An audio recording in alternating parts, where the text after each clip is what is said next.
한국의 유기동물 문제 정말 심각하죠.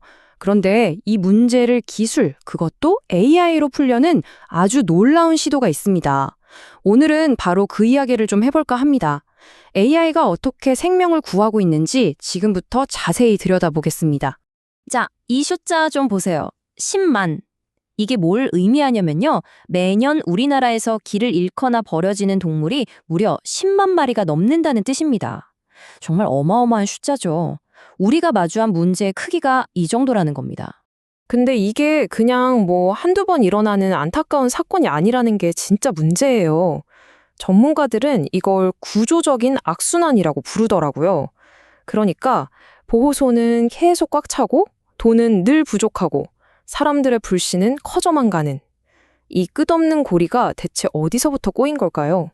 자, 그럼 구체적으로 현장이 얼마나 힘든지 한번 들여다볼까요? 지금 전국의 동물보호소들이 어떤 위기를 겪고 있는지 그 현실을 좀 살펴보겠습니다.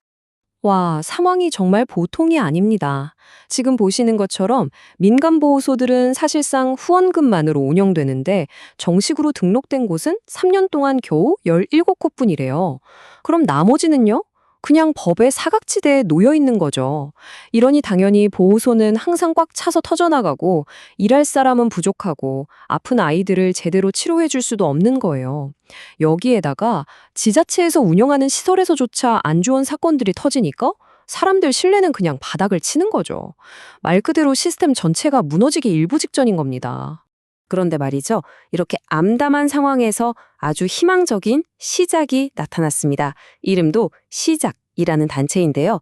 이들이 만든 beforeadapt.org라는 플랫폼이 있어요. 이게 정말 특별한 이유는 그냥 나온 아이디어가 아니라 실제 현장 경험에서 만들어졌다는 점이에요. 여기 이 문장. 우리의 해결책은 1임 민간 유기견 보호소의 실제 현장 경험에 기반합니다. 이게 모든 걸 설명해줘요. 그러니까 그냥 책상에 앉아서 이러면 어떨까 하고 만든 게 아니라는 거죠. 이 위기의 가장 앞에서 맨몸으로 부딪히면서 고민했던 사람들이 만든 진짜 해결책이라는 겁니다. 바로 이 지점이 정말 중요해요. 그럼 이 플랫폼 대체 어떻게 돌아가는 걸까요? 방식이 정말 똑똑합니다. 자, 보세요. 전국에 288개 지자체 동물보호센터가 있잖아요. 여기서 나오는 모든 정보가 국가동물보호 정보 시스템이라는 곳으로 모여요. 그리고 정부가 이 데이터를 공공 데이터로 공개를 하거든요. 바로 이 데이터를 beforeadapt.org가 실시간으로 쭉 끌어와서 보기 좋게 정리해서 보여주는 겁니다. 한마디로 여기저기 흩어져 있던 공공 데이터를 하나로 엮어서 누구나 쓸 수 있는 강력한 무기로 만든 거죠. 자, 이제부터가 진짜 하이라이트입니다. 이 플랫폼의 가장 강력한 무기, 바로 인공지능 이야기예요. AI가 도대체 어떻게 길 잃은 아이들을 가족품으로 돌려보내는지 그 놀라운 과정을 한번 같이 보시죠. 우리가 반려동물을 잃어버렸을 때 정말 피가 마르는 시간 있죠. 바로 처음 72시간. 이 골든타임을 놓치면 사실상 아이를 찾을 가능성이 확 떨어지거든요. beforeadapt.org의 모든 기술은 바로 이 결정적인 3일을 사수하기 위해 만들어졌다고 보시면 됩니다. 사용법은요, 너무 간단해서 놀라실 거예요. 그냥 내가 잃어버린 아이 사진 한 장만 올리면 끝입니다. 그러면 AI가 알아서 사진을 분석해서 품종이나 색깔 같은 특징들을 순식간에 뽑아내요.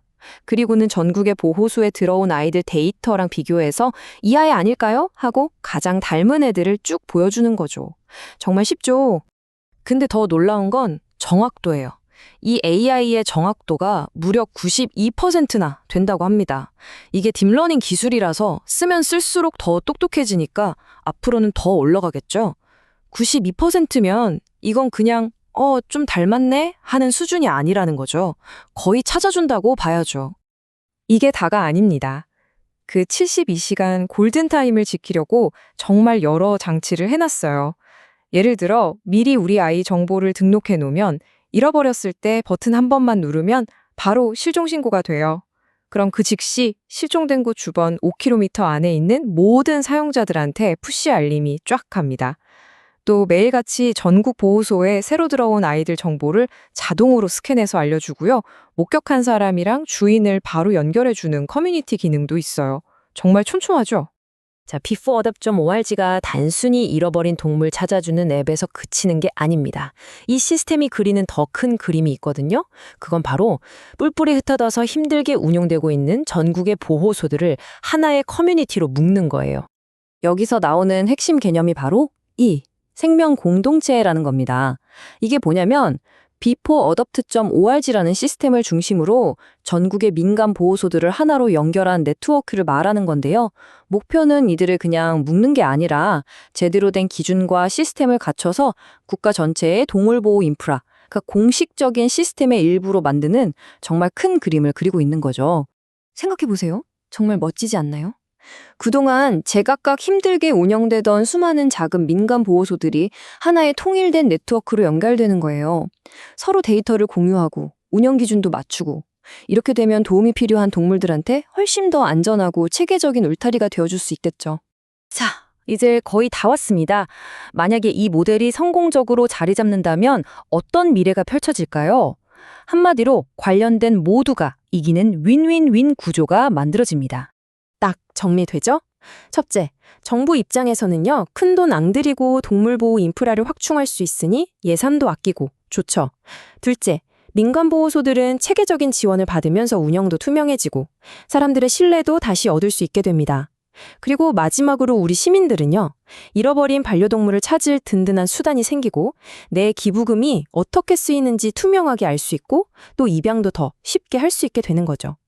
그야말로 어느 누구 하나 손해볼 게 없는 구조예요.